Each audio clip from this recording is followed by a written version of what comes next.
What is going on, YouTube people? Today, another Beckett video. This is like 3 Beckett videos in a week and a half.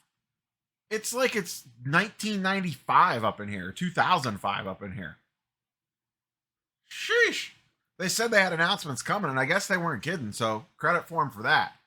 What do we have today? New pricing and updated turnaround times. This news actually came out a couple of days ago, but it dropped simultaneously with the Fanatics events stuff, and I decided to do that video first. I was planning on taking Saturday off, but here we sit because this has ended up being quite the busy week in the hobby. It's going to be a very long weekly sports card market update this week just on news alone. So, what has Beckett done? They have lowered prices ever so slightly and changed the turnaround times. What do we got? We got base, basically what they're calling essentially like a bulk service. There's no, so here's some things to keep in mind with this. This is like a to kind of kick things off.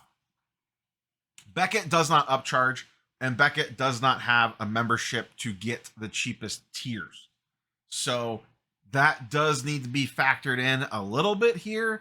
That being said, I don't know if the value prop is still there or not. Now, obviously, Beckett is the one company that gives you subgrades of the big four to give you a little bit of an idea of what your card graded. So let's run through these really quickly with that kind of out of the way to kind of file that away. Their baseline service, 45-day business day turnaround time. So essentially like a bulk service, $15 with subgrades, $18 without subgrades.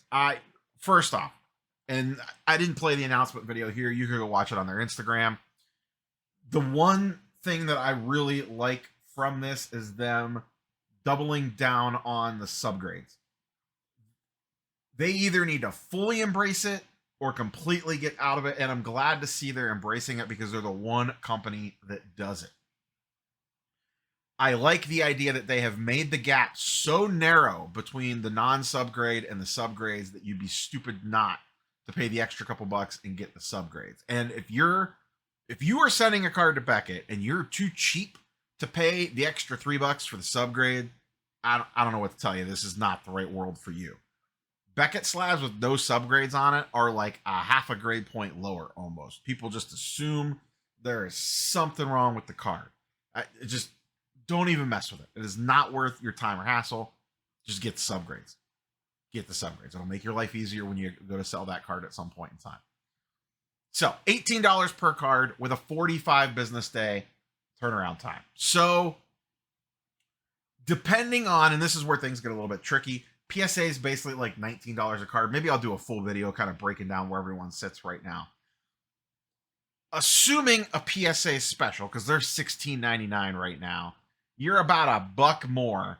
Now, you do have to pay for the membership with PSA. There's a bunch of side benefits with that. I don't want to get too down the rabbit hole on comparisons in this video. But that's about where you sit. Slightly more expensive than PSA with a special. And more expensive than SGC. And that's really the important one. Because honestly, Beckett is competing more with SGC right now than they are with PSA. They need to get back to second place and not worrying about getting back to first. Baby steps first. Next up, standard. 20 to 25 business day turnaround time, $35. This is where you start to lose me. Assuming PSA and SGC keep their current, PSA has been sitting at around a month for Ultra Modern, give or take. That's at least what my last 3 orders look like. SGC has slowed down since the year started, but they are still within a month. So that's basically the turnaround time you're talking about. 20 to 25 business days is essentially about a month. That is a lot more expensive. A lot more expensive. You could send a card for SGC for almost half that price and get it back in the same amount of time. And in some cases, PSA, you could do the same. Now, where things get tricky is, PSA could get more expensive if you have if you have an upcharge, or I shouldn't even say an upcharge. If you're sending in at the appropriate level, a bigger card is going to incur a higher fee. So depending on what you're sending, now, SGC, you're not going to have that. So that's something to keep in mind here as well. this seems kind of pricey for me. Unless I really want the subgrades and I really want it in a Beckett slab, you're way better off sending it to SGC. You're probably going to get it back quicker and pay less. And then we get into the super fast, higher end turnaround times. And once again, no upcharges. The thing you're paying for here is the speed. So you see a little bit of a discount there, a little bit of a discount there, and a little bit of a discount there. Notice these are all with subgrades. The only thing they don't offer subgrades on right now is this one here. So listen, cool to see you guys discount pricing. Cool to see you guys decrease turnaround times. But as I've said, really almost since I started kind of diving into the grading world almost 4 years ago now on the channel, the grading is a math equation. Like, you look at comps, you look to see what the different grading companies charge for it. You look to see what it's going to resell for in a gem mint grade and maybe like a 9. And then factor in the X factor of turnaround time. And you see what it spits out. Assuming you're grading to resell. Now, if it's PC, all that stuff goes out the window. But if you're grading for, air quote, profit, it's an equation. Plug the numbers in. See where everything comes out. Every card's going to be a little bit different. You got to research each individual card. Cost to grade, comps in a gem mint and a non-gem mint grade, assuming ultra modern here, and then the X factor of turnaround time for whatever, lay all the companies out, and that's all you need to do. And then you just look at the numbers and see what it gives you. And then, like I said, you might skew it a little bit. This was a bigger deal back in the day when PSA was a lot slower on lower tier and SGC was a lot faster, because you might make more money on the PSA sale back in the day. With a 3-month turnaround time, you'd make way more. You'd make less with SGC, but you would get the card back way faster with SGC. So there's some time value of money stuff going on there. But without actually doing that here, just rough cut, I don't think the math's going to check out for Beckett very often. If you're grading for profit. If you're grading for profit. If you're grading for your PC or because you like the slab, that's a side conversation that does not apply to anything we're talking about here. So just kind of reinforces, I just wanted to look at a couple cards. From a PSA to Beckett standpoint, one of my favorite cards to go to is the Connor McDavid Young Guns. Because the hard part about this is, and this is one of my biggest pet peeves, is when people compare what one grading company sells for versus another. This is no knock against any content creator, but if you're going to do this sort of stuff, you have to pick sales that sold around the same period of time. You can't compare what one card sold for in one slab in a gem. Let's just say, can't compare a BGS 9.5 that sold on April 10th to a PSA 10 sale that sold in February. It's not how this game works. Part of the hard part to doing these sorts of videos, when I used to do these a lot more frequently in the peak of the market, was in some of the brands like SGC and Beckett, finding cards that sold across all 3 grading companies relatively close together. Now, for a strictly PSA to Beckett comparison, one of my favorite cards to go to, even though I'm not a hockey guy, is the McDavid Young Guns, because they transact a lot in PSA and Beckett slabs, because there's a lot of them out there, especially in Beckett slabs. There's actually more in Beckett slabs than there are in PSA slabs in a gem mint grade.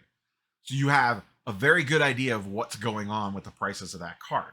So, like I talked about before, let's say you wanted to grade a Young Guns, and I don't want to go the full way down this path, but roughly speaking, with Beckett, you could send that in as cheap as $18 per card. All right, cool. PSA, it's going to cost you a little bit more because of the declared value. So you're looking at 2.5K is going to be, assuming you think it's going to gem up. So you have to factor that in when you are looking at that. I believe for a $2,500 card, you would have to send that express. I believe off the top of my head, that's around about $125, $130 to send that in, assuming you were sending at the appropriate declared value. So you are looking, and you do not need a membership for that. So keep that in mind as well. So you're looking at, let's just call it $125 more to grade that card with PSA versus Beckett, because Beckett doesn't upcharge. With Beckett, it's going to take you 45 plus business days to get that card back. If you wanted it a little bit faster, you'd be looking at $80. It would change the math on this a little bit. With PSA, Express is like a 1 week turnaround time, maybe 2 weeks door to door. So you're going to get it back quicker. If you assume similar turnaround time and upgrade it to the $80 charge, now you're looking at about a $50 difference in price between the two. Here's your problem. This is what it ultimately comes down to. A PSA 10 sells for almost 2.6K. Let's just call it 2.5, keep the math easy. A BGS 9.5 sells for 1.2K. That is almost a $1,400 difference. That is massive. Are you willing to pay the extra $100 or $40 if you're going for the faster turnaround time to send it to PSA and make an extra $1,200 on the card? And then here's the other thing. The PSA 9, now there's one sale here right at the very end that puts it above a Beckett. If you backtrack just to April 9th, all three sold on the same day or very close to each other. PSA 10 went for 2.5, a BGS 9.5 went for 1.2, and a PSA 9 sold for $950. So there's like an $80 difference between a PSA 9 and a BGS 9.5. That is not that wide of a gap.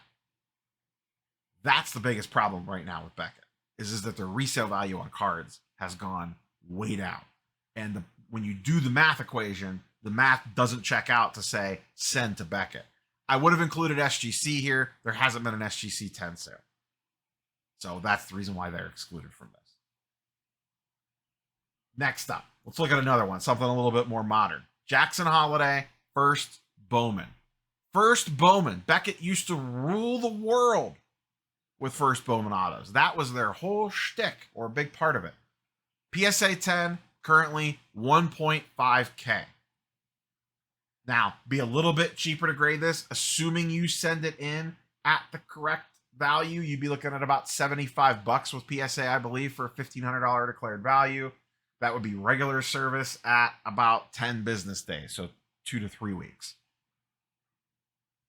Beckett, BGS 9.5 goes for $765. That's half. An SGC 10, only one is sold, but it's sold right. This is one here where all three sold on the same day. This is late March. A PSA 10 did 1.2. A BGS 9.5 did 670, and an SGC 10 did 710. So which one are you going to send to when we go back to this equation? Let's assume you want to send it as cheap as possible. Are you going to send it to Beckett for $18 a card with a 45-day business turnaround time? 45 business days. That's 3 months. Or are you going to send it to SGC for $15 a card and get it back in 3 weeks? And oh, by the way, at the time of the market, when they all sold simultaneously, the SGC 10 actually outsold the BGS 9.5. Now, this is all assuming that you're getting gem mint grades, but you know, that's the goal when you send a card in anyway. So I like the fact that they are coming out and at least showing life. They're back in the ring, at least. I still don't think this is it. In my opinion, even with these changes and with the turnaround times, outside of the few niche cards that we talk about all the time, I just don't think this is enough to justify sending something outside of that. If you pull a silver CJ Stroud, I am not sending it to Beckett. I am probably going to go to PSA 99% of the time on that card. I could potentially see a case for SGC, but like I said before, Beckett should be competing with SGC, not PSA for right now. And if you're telling me PSA is off the table for whatever reason, pick Beckett or SGC, I'm sending that card to SGC. It's going to be $3 cheaper, and I'm going to get it back 2 months faster. And I have way more trust in SGC right now, even with their little bit of shenanigans to start the year, than I do Beckett. Beckett still has a lot of nonsense going on in the back end. I still see a lot of complaints on the blowout forums. Their submission process is brutal, and the tracking process while your card's there is even worse. So, good to see them making changes. We need to see some more. We're just not quite there yet. Curious for your thoughts and comments down below. Does this move the needle for you? Are you bundling up cards to send to Beckett now that this pricing has changed? And if it's for PC, let me know if it's for PC. If you're now considering them a viable option for flipping, let me know. I'd be curious for the argument for it outside of the obvious RPAs, thicker cards, that sort of stuff. That stuff still makes sense to go to Beckett. And really, you can almost probably make a use case for that just to go to SGC as well. Curious for your thoughts. That's all I got for you, boys and girls. See you tomorrow for the weekly sports card market update. Peace.